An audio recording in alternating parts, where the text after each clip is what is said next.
പറയാണ് വാസോട്ടെന്നാണ് പറയാമെന്നാണ്. അതുകൊണ്ട് ഞാൻ പറയട്ടെ, ഈ ജീവിതം 13 വയസ്സിൽ ബാലസംഘത്തിൽ നിന്നുകൊണ്ട് 16 വയസ്സിൽ കമ്മ്യൂണിസ്റ്റ് പാർട്ടിക്ക് വേണ്ടി പ്രവർത്തിച്ച് നിങ്ങളുടെ നന്മയുടെയും തിന്മയുടെയും ഭാഗം നന്നായിട്ട് കണ്ടിട്ടുണ്ട്. പക്ഷേ ഒന്ന് നിങ്ങൾക്ക് ഇന്ത്യൻ കമ്മ്യൂണിസ്റ്റുകാർക്ക് കഴിക്കുന്നില്ല. ആ മാർക്സിസം സ്ഥലത്തേക്കും കാലത്തേക്കും അനുയോജ്യമാക്കി മാറ്റി തീർത്ത് പ്രയോഗിക്കുക. ഇതാണ് മാർക്സിസത്തിൻ്റെ അടിത്തറ. അത് നിങ്ങൾക്ക് മനസ്സിലായില്ല. ഇവിടെ എന്താണ്, ആരാണ് മുഖ്യശത്രു, ആരാണ് സഖ്യശക്തി എന്ന് മനസ്സിലാക്കാൻ നിങ്ങൾക്ക് കഴിഞ്ഞില്ല. നിങ്ങളിപ്പോഴും ആകാശത്തിൽ ഇങ്ങനെ തപ്പി നടക്കുകയാണ്.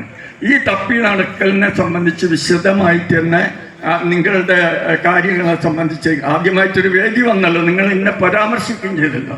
അതുകൊണ്ട് നമ്മൾക്ക് ഇനിയും കാണാം. ഈ കാര്യത്തിൽ ഇവിടെ നിങ്ങളോട് ഒരൊറ്റ വാക്ക് പറയാനുള്ളത്, ഞങ്ങളുടെ STTU ഒരു സമര പരിപാടി തീരുമാനിച്ചിട്ടുണ്ട്. ആ തിരുവനന്തപുരത്ത് രാജ്ഭവൻ മാർച്ചാണ് ഞങ്ങൾ നടത്താൻ പോകുന്നത്. ഈ രാജ്ഭവൻ മാർച്ചിൽ ഞങ്ങൾ ഉന്നയിക്കുന്ന രണ്ട് കാര്യങ്ങൾ നിങ്ങളോട് പറയേണ്ടതായിട്ടുണ്ട്.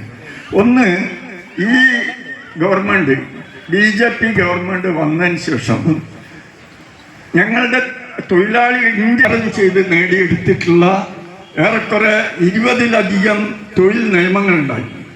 അവരെന്ത് ചെയ്തു വെച്ചാൽ അവിടെ നല്ലൊരു ഭംഗിയൊക്കെ പറഞ്ഞു, ഇത് ബ്രിട്ടീഷുകാർ കാലത്തുള്ളത് പഴകിയിരിക്കുന്നു, പുതിയ കാലത്തിനനുസരിച്ച് ഈ നിയമങ്ങൾ മാറ്റാൻ പോവുകയാണ്. അങ്ങനെ അവർ ആ